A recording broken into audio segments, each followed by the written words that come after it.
assistant coach Zach Boynton. Zach, in your first few months here with practicing, what has the Cornell team demonstrated in the most significant way as far as gains in their fencing with this new coaching staff or with the new blood that's joined the program this year? Right. So I think the biggest kind of gains have been made in the mentality of the sport. I think that the sort of game and the kind of mental space that the new coaching staff has brought on has been a lot more nuanced than perhaps older schools of fencing are typically taught.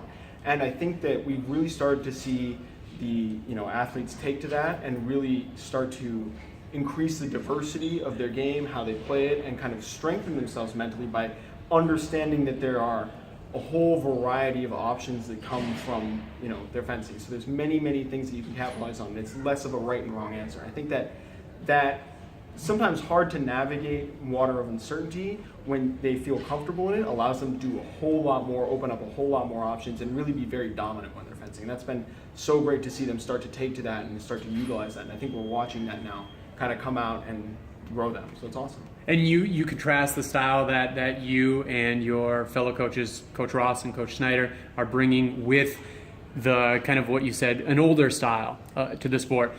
What do you... By that, what do you mean? Is you have Coach Snyder, Coach Ross, both NCAA champions, and national champions. Coach Ross is an Olympian.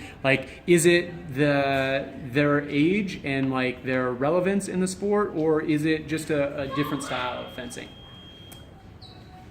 So that's kind of, I guess, an interesting question. I feel like their age is part of it being a new style. I think they're kind of in this wave of athletes that's really grown the game, and I think the American generation of coaches, because they've become so large and respected and accomplished in their respective areas. I think they're the ones who have really realized that this style that's sort of developing kind of nationally, but at that high level is the style that needs to be pushed forward. So older styles tend to be kind of a little more black and white. There's right and wrong. There are, choices, and if someone does this, you have to do this.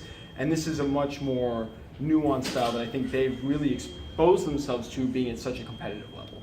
And we're seeing that relevance, like you said, to the sport, where Coach Ross is still competing, Coach Schneider just finishing her third Olympic quad, kind of bleed now into NCAA fencing, where they're bringing this new knowledge.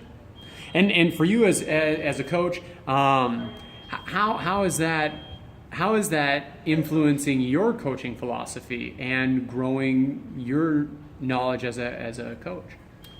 Yeah, so I think this is just kind of adding another piece to the puzzle for me. I think that I've had inklings of some of the stuff they've talked about before, and some of that's come through Taro, and some of it's come through other people I've worked with at Olympia, including Daniel.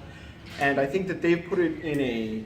And you mentioned Taro, your coach at UMass, yes, and then Daniel, who's coach at Olympia. Yep. I think that because they have so much experience with it, they're able to put it into very clear terms. And so I think that that's helped me understand some things that I might not have been able to formulate as clearly, more solidly, which has been very nice, because I think sort of in terms of my coaching, I want to have people pick up as much as they can and use what works for them, because that is kind of what grows them as a fencer, right? They need to develop their own style. And I think having this now clarity coming from Coach Ross and Coach Snyder has allowed me to kind of impart that onto students and help them grow into better fencers. Excellent. We look forward to seeing that continued growth throughout this season, the first year of you guys at the helm. Absolutely.